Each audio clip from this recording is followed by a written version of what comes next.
നിയമസഭാ സമ്മേളനം നേരത്തെ അവസാനിക്കുമെന്ന വാർത്തയാണ് വരുന്നത്. ഈ മാസം 15-ന് സമ്മേളനം അവസാനിപ്പിക്കാൻ കാര്യോപദേശക സമിതിയിൽ തീരുമാനമായിരിക്കുകയാണ്.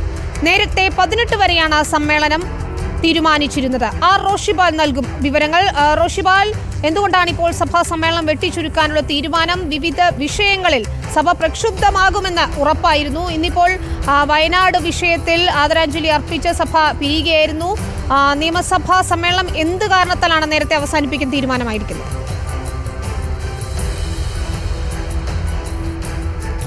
വിനീത, ഇന്ന് തുടങ്ങി 9 ദിവസമാണ് നിയമസഭാ സമ്മേളനം, 12ാം നിയമസഭാ സമ്മേളനം നടക്കുന്നത്.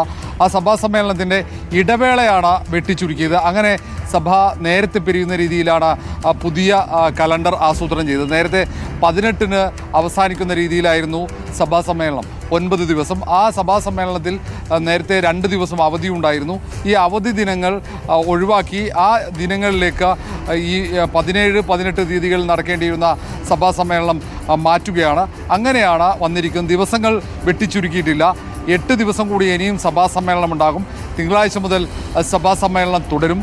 ഇന്ന് ആദ്യ ദിവസം നേരത്തെ നിശ്ചയിച്ചതുപോലെ വയനാട് ദുരന്തത്തിൽ അനുശോചനം അർപ്പിച്ച് പിരിയുകയായിരുന്നു. പക്ഷേ അടുത്തുള്ള ദിവസങ്ങളിൽ ബില്ലുകളുണ്ട്. ഏതാണ്ട് 6 ബില്ലുകളാണ് ഈ സഭാ സമ്മേളനത്തിൻ്റെ പരിഗണനയ്ക്കായി വരുന്നത്.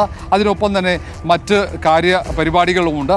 ഇതിനൊപ്പം തന്നെയാണ് പ്രതിപക്ഷം നിരവധി വിഷയങ്ങൾ സഭയിലെത്തിക്കാൻ നേരത്തെ ആസൂത്രണം ചെയ്തിരിക്കുന്നത്. അതുകൊണ്ട് തന്നെ സഭാ സമ്മേളനത്തിൻ്റെ ദിനങ്ങൾ വെട്ടിച്ചുരുക്കിയിട്ടില്ല. സമ്മേളനം നേരത്തെ പിരിയുന്ന രീതിയിൽ 2 അവധി ദിവസങ്ങൾ ഒഴിവാക്കുക മാത്രമാണ് ചെയ്തിരിക്കുന്നത്. ഇന്ന് ചേർന്ന കാര്യോപദേശക സമിതി യോഗത്തിലാണ് ഈ തീരുമാനം ഉണ്ടായിരിക്കുന്നത്. ശരി, വ്യക്തമാണ്. ആർ റോഷിപാൽ വിവരങ്ങൾ നൽകുകയായിരുന്നു തിരുവനന്തപുരത്ത്.